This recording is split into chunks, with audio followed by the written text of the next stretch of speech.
Welcome to the future of education. And now, here's your host, Michael Horn.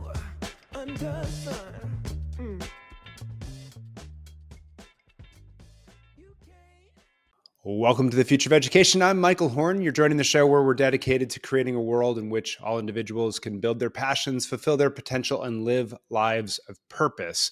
And to help us think through that today, I'm really excited for our two guests. We have Kim Dow. She's the executive director of the Khan Lab School and the Khan Schools Network. So first, Kim, great to see you.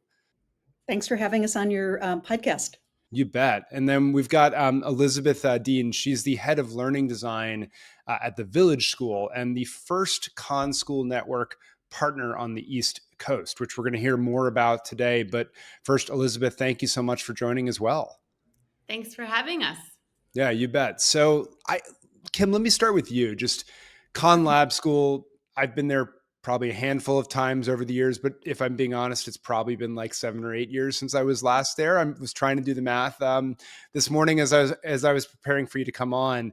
And, you know, of course, Sal's been on the show a few times, but still, I think the audience would love an update, sort of like just Khan Lab School. We'll get to the network in a moment, but just like, you know, current state of it. How many locations do you have? How has it evolved over time? What's the student body look like? Day in the life of students? Just give us a little bit of the color. Khan Lab School is actually going into its 12th year this year, and I've been here for about 8 years.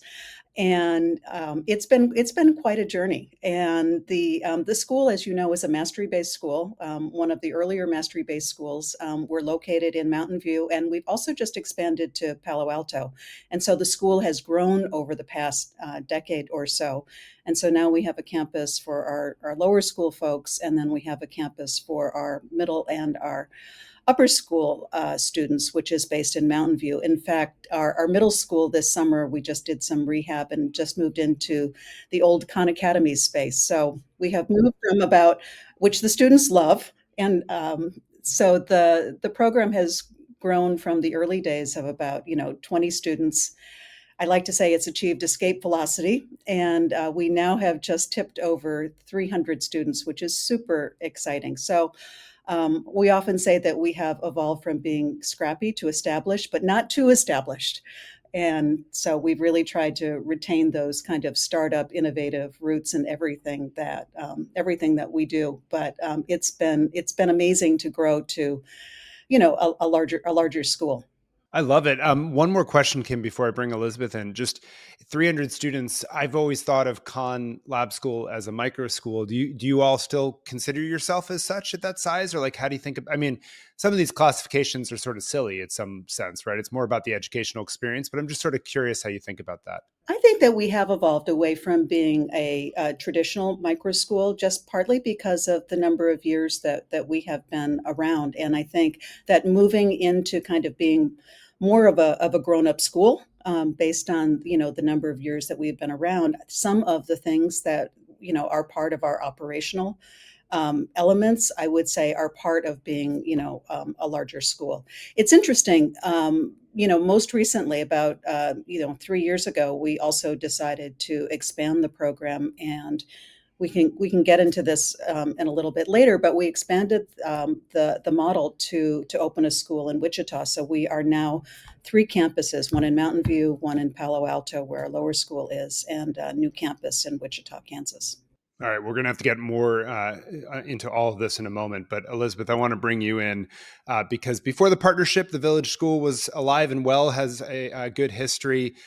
So tell us a little bit about the Village School, its roots, who it serves, what a student experience is like, and so forth. Yes, thank you. So similar to Kimberly, we started 8 years ago. So this is the Village School's 8th year, and we started out with 12 learners, preschool through elementary school age, and now we have close to 80 learners, and we're pre-K through 8th grade, and we're hoping to launch a high school in the future, which is where our partnership with Khan comes in, hopefully helping us with that, with all of their wisdom and launching a school and growing it to 300 learners.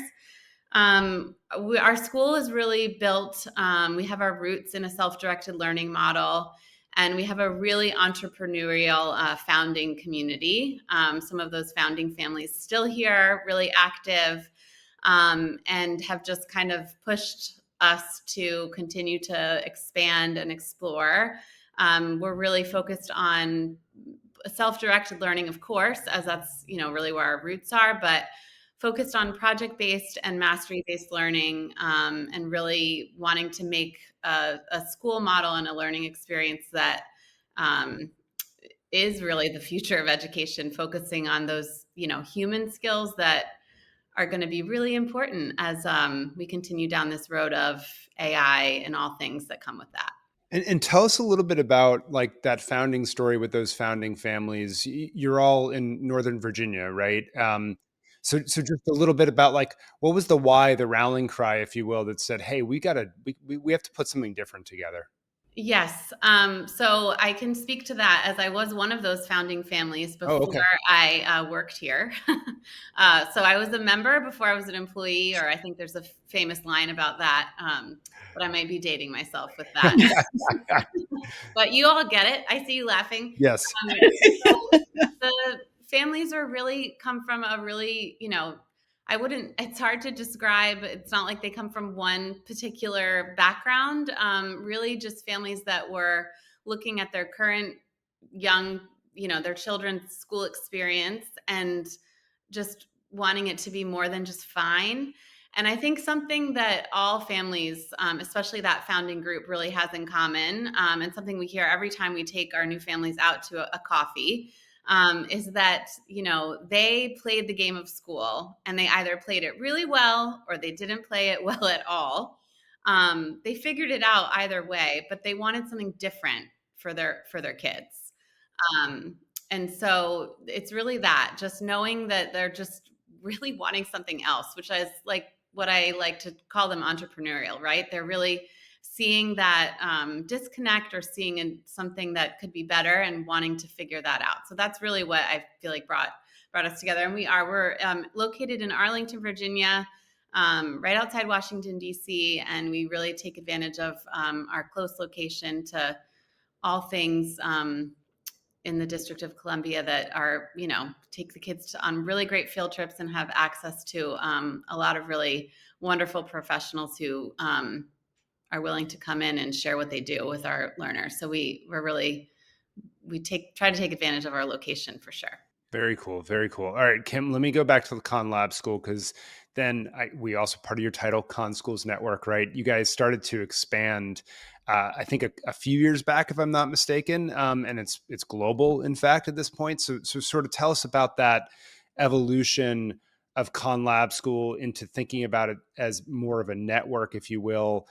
How many partners at the moment? Where are they? What do they look like? And why partner as opposed to like just build lots of Khan Lab schools yourself?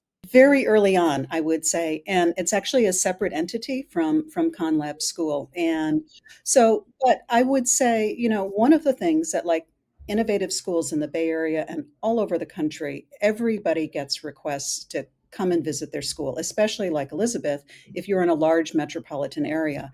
And what we were finding is, in fact, we've got a visit this morning. I've got another visit later in the week. One of the schools is from India, one of them is from France. This happens to everybody who is in this space.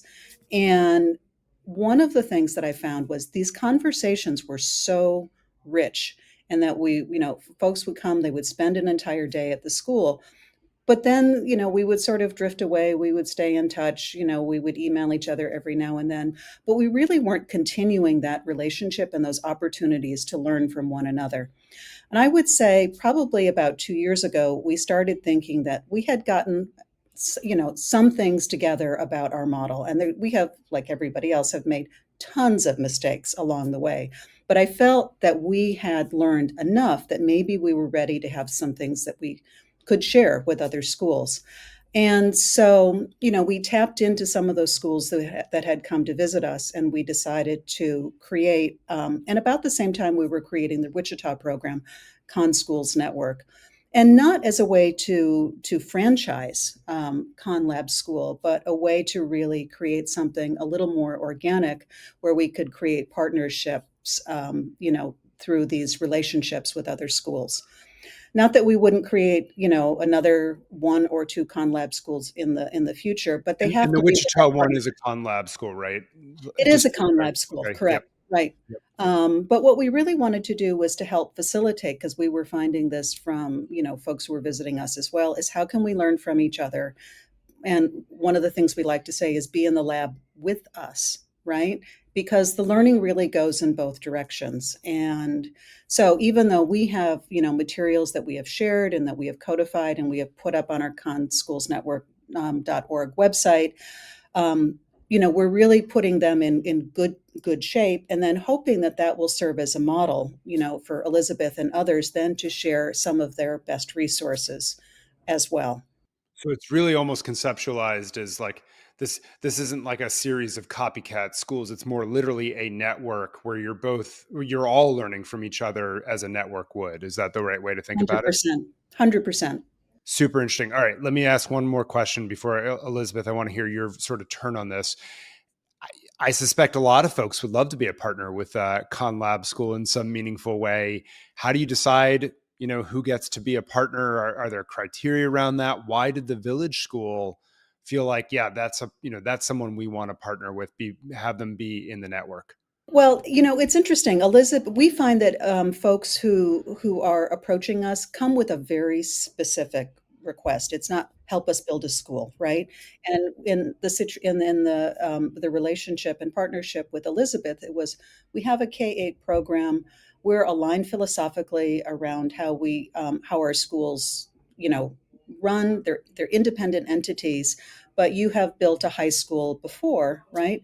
And help us think about how to build a high school. And so what we found is that folks will have a very specific request, like help us write a charter application for a mastery-based charter school. Help us think about what progress reports and transcripts look like for students who are headed to college. And in Elizabeth's case, it was, how do we really engage with our community and with our board and all of our other stakeholders and kind of frame building and expanding our existing program to include a high school? What are some of the things that you maybe did right or did wrong, that you could share with us? They're in the driver's seat. We're really just I would say, a consultant. But the wonderful thing that happens is that as a result of this partnership, I know that Elizabeth and her team are doing wonderful work around curriculum mapping, right? And so an offshoot of that is we will take something, back from that relationship as well. And it's only by deepening these relationships that I think that these, innovative schools, continue to stay regionally, important and distinct, but we're connected by these kind of core principles of, self-directed learning and mastery-based learning. Terrific. Elizabeth, let me turn it to you. Like, what were you looking for when, why did you say, gosh, this is an important partnership for the growth of Village School as you started thinking about high school? Yes. So I think just what Kimberly shared about just collaborating on those really important core pieces of our program that we are so aligned on, right? Like we might not share a governing structure, but we believe in project-based, mastery-based, self-directed learning and are trying to build something different. I think we as our school really was excited at the opportunity, especially given our entrepreneurial spirit, to get in on the early end and be an early partner and try to kind of help shape the network as much as we get from it. Right, we could also give, and really, I think being an independent school that is trying to create a different vision for education and a different experience, right? We're not built and we're not designed to do what most schools are built and designed to do. We're trying to really be intentional about having a different outcome. And anytime you're trying to do something different and kind of push back against the status quo, it's really great to be in good company and have cheerleaders, if they're across the country. uh, you know, uh, Thankful that technology can connect us, and just having somebody that has gone through it, especially in building a high school, in our experience, we've learned that, people are willing to take a perceived risk on their kids' pre-K through 8 experience, but high school comes with its own challenges, and people are afraid to take the risk because the stakes are so high. And so we really want to get it right. And, we're looking for help and support and cheerleading to get it right, and serve the community well. Our community really wants it. And so we want to do right by them. So just looking for a partner in that. And this seemed like a really great, marriage of purpose and values and, just ability to get it done, and to help us along the way. It's interesting because that sense of partnership and sort of whole, we're in this together with the network. If I'm not mistaken, you all have like basically, I think India, now the Village School, you've got Ohio right in the Heights Academy, and then there's a proposed charter, I think, in Georgia. So like, what will the work of the network look like? Do you have a sense of cadence of how the interactions will go? What's the sharing of information look like between schools? Because I imagine it's not just like one-way traffic, ConLab school hub and spoke, right? It's probably also getting to connect with others in the network too. Yeah, and I would say it's definitely early days, and but one of the things that's interesting is that even though there are some public partners, over this past year we have been approached by maybe about 30 different schools that are interested in being partners, and we are currently a very small team, and so we have tried to be really thoughtful about taking the time to meet with each one of them individually to really listen to what are people saying in this space that they need. Most of these schools, I would say, are, either a couple of years old or like Elizabeth's, they've been around for a little bit, but most of them are less than a decade old. But they really have, I would say, they are sustainable in their own community. And I think one of the things that's interesting to me is that I expected all of them to be small, but they're not all small.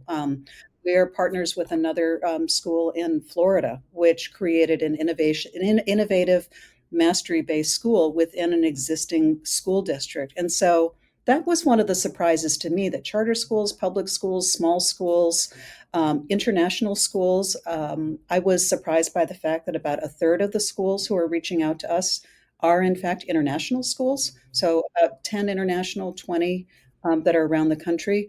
We didn't even have a website for the first half of the year. So we figured if people were contacting us, they must really want to be part of the network. So it's the best. It's the best marketing is inbound when you're not I guess. asking, right? So it's been fun, but I really want to emphasize that we're not trying to get a lot of publicity, be a flash in the pan, be super fast. We are, I would say, slow and methodical and listening to our partners, trying to be here for the long term. We don't charge anybody. And so it's more about, the right relationship and the fact that there is a willingness, I would say, as Elizabeth said earlier, to share back within the network that, again, we're not creating a product. We are codifying things and trying to put them in good shape so they are generic templates that other people can use, and trying to connect folks, with one another. So that reciprocity you just mentioned in high school in particular, because Elizabeth, I share the same observation, right? There's like a lot of parents who are willing to do different things for elementary and middle school for a variety of reasons, right? And then there's sort of like, it seems like a gravitational pull of a few things that happens in high school. One is college, but the other is nostalgia, right? Around prom, Friday Night Lights, whatever it is, it sort of pulls people out. I just love like mastery-based learning being such an important part of both of your, school philosophies, designs, et cetera. I guess I'm sort of curious, like in the age of AI, right? Like, how does mastery-based learning intersect with AI? Is that maybe a bigger rallying cry where people are realizing, hey, since AI can probably do most of the work by itself that is being assigned in today's high schools, maybe we actually are looking for something different? Just like talk us through that dynamic. And maybe Elizabeth, you start, and then Kim, I'd love your reflections on the same question. Yes. Yes to all of the above. I really hope that AI is kind of a rallying cry, if you will. because I think, at least for us in our conversations, it's really having us double down on the human part of what we're doing here, which is like, we always say, one of the things we say in our school community is we care more about who our learners are than what they know, because we care more about who our learners are than what they know, especially now that, AI could pretty much ace any test that they're giving, or any of the tests that I certainly took when I was going to school. And I know some of the tests that they're still giving in my neighborhood high schools. So students, my neighbors come asking me for help. I think that, we think that the future really belongs to those who can do what technology can't.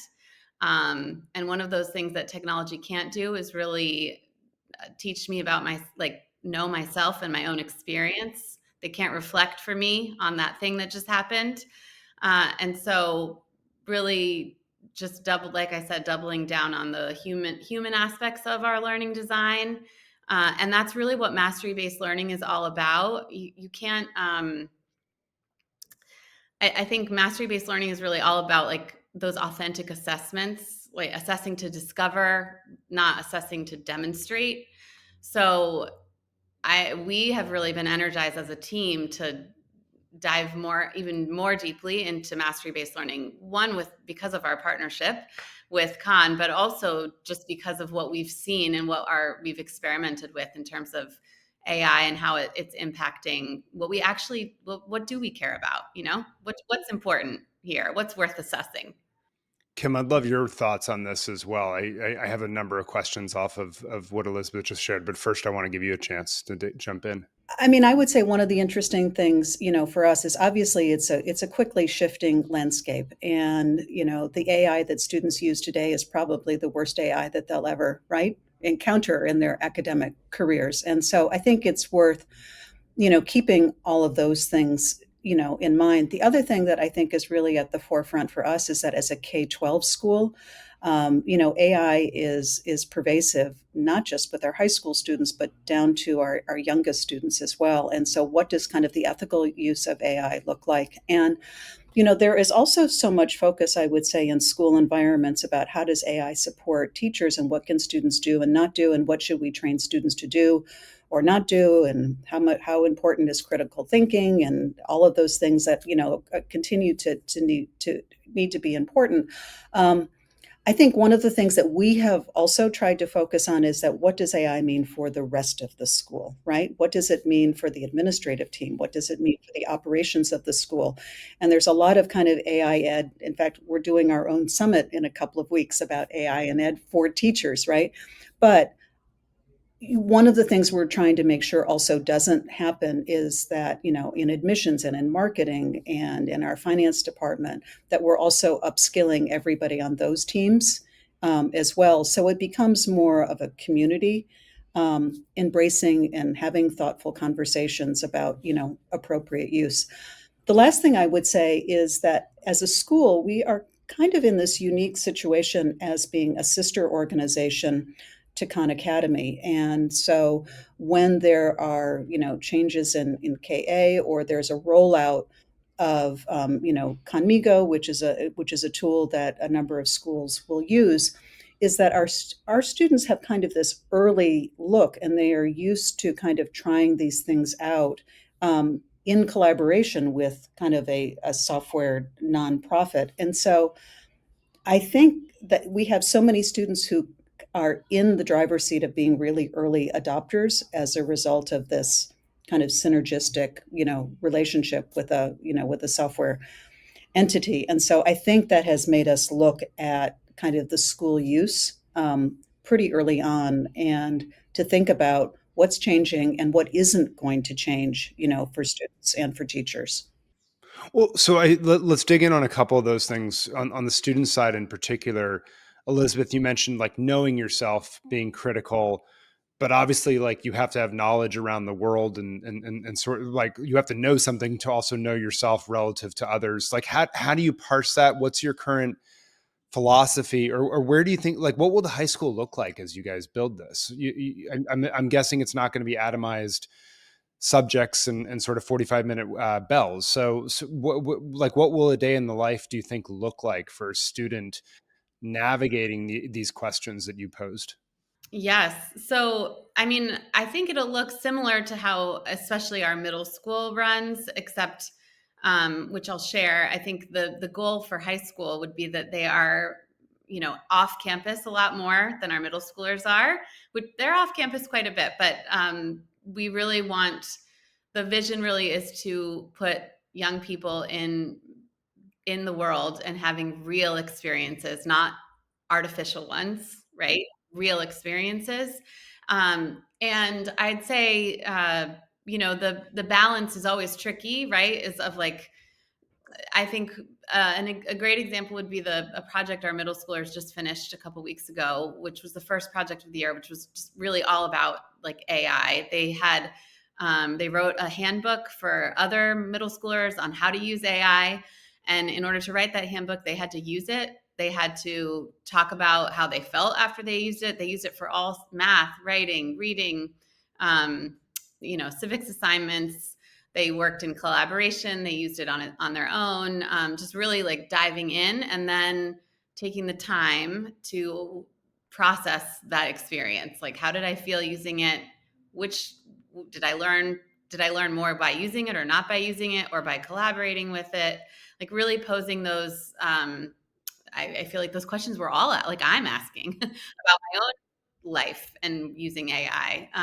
So just slowing down a little bit and, not gatekeeping or not making it a forbidden fruit, if you will, and just inviting young people to the table to have the conversation about this new tool that's everywhere and impacting all of our lives, and being really thoughtful about how we want it to impact our life and knowing that we have agency in that decision. Quick question. When they're interacting with AI, is it Conmigo? Is it other apps? Is it the large language models themselves? What does that look like? I would say it's all of the above. Some of them, we have experimented with Conmigo, and some of the learners have really great success with that. There's and then with some of the large language models, excuse me, as well. So really, they made their own AI chatbots as a part of this. So just they consulted with some people in the, experts in the real world who work with AI policy. We have a lot of policy experts around us here. Right. It turns out one of the things DC does well or poorly, depending on your perspective. Yeah. Yes. They had some hard questions for those AI policy. They got some great feedback on their handbook. And then also just other, young people who have just graduated for college that are using AI in their work, in their daily life, whether it be like using AI, the large language models, or using AI in some type of, backdrop to a career path that they had not thought of, because when they were in high school and college, AI wasn't, really fully developed. So just really connecting them with those experts and focusing on that, the processes, right? And so it's not just like the tool, but the whole, the experience that goes along with it. So, and I think we take that kind of approach in all of our learning design. And that's really the approach that we'll take with the high school too, is going out, having experiences, coming back to campus or wherever, to kind of reflect and talk through that, so that you really are understanding more about yourself. An experience I often wish I had as a young person in school. But yes, I think, somebody I was talking to recently said that in the future, your competitive advantage will be to really know yourself. And I think that's what we're going for. That's what we're trying to design for. Yeah, and it is sort of amazing that there's no opportunities really for reflection in the traditional high school experience for students, and they sort of graduate not having a keen sense of who they are and where their energy drives from and so forth. Kimberly, let me maybe ask you this last question as we start to wrap up here, which is, you mentioned that AI is impacting even the youngest learners that you serve. I think you said kindergartners. how do you think, and your point is right, like this is the worst AI any of them will, ever see in their lives, right? So I'm just sort of curious, like, obviously there's the know yourself, you can build in reflection and sense of metacognition and so forth throughout the experience, right? Of schooling, but how do you think about AI preparedness there, especially as the youngest learners are perhaps working with these tools in some cases? It's interesting. And it really goes hand in hand with, I would say, what the teachers are learning at the same time. And I was in a third grade classroom the other day where they were writing short essays, and it was fascinating to me to see how the teacher was really weaving it into, I would say, traditional things, not a traditional approach, but teaching students how to write. But then she would pivot and have them use AI to look things up and then to integrate it back into their writing. And so it was very much a light approach, and not now we are shifting to use AI, but it was just integrating it into the fabric of what she was already doing. And I thought that that was really powerful. And so I wouldn't say we're all the way down to kindergarten, but I would say that students as young as third grade, are using AI in the classroom pretty regularly. And it sounds like the guiding philosophy there is to figure out how do we cooperate with it as opposed to outsource cognitive, work to it completely. Is that the right way to think about Yeah, it? students are not sitting in front of an AI tool, for a half an hour independently and doing work. That really teaching students, the skills, I would say, of how to use AI as a tool, and to be naturally curious about it. And it's the same old learning how to learn, which we both do in all of our schools, right? And really teaching students to build that mindset into their use of AI, because it will evolve for them. Well, and I guess that's the same thing undergirding the project that you just outlined, right, Elizabeth? Is like in order to write a handbook, I'm sure many schools are writing handbooks without this curiosity, but to have the curiosity of how does it actually work? What is the impact on me, right, and others in the community as we use it, allows you to write a much more robust, I would imagine, output, but then have a much deeper sense of understanding underlying that, which is maybe the more important part, I would think. Yes. And I think it speaks to the mastery based piece, right? Mastery based learning there's a big part of that is character development and work habits and deliberate practice. And, that's a really important part of the experience, right? So whether you're writing a handbook on AI or, learning algebra, character development is an important part. And I think in this age of AI, it's really it's what we've focused on starting 8 years ago was our main focus. And I think just even more highlighting even that it's even more important to us now, because of AI. Super. All right. Well, I feel like we're scratching the surface of like a million questions I want to dig into with you both, but for time's sake, I'm going to let you go. This is a super interesting conversation. Exciting to see this network evolve. Exciting to see the Village School be part of this group. And frankly, Kim, as this evolves over the years, it'll be exciting to see how big the network grows. What are the learnings that you start to all get out of it in the years ahead? So huge thank you to you both for joining us. And for all you joining us, we'll see you next time on The Future of Education.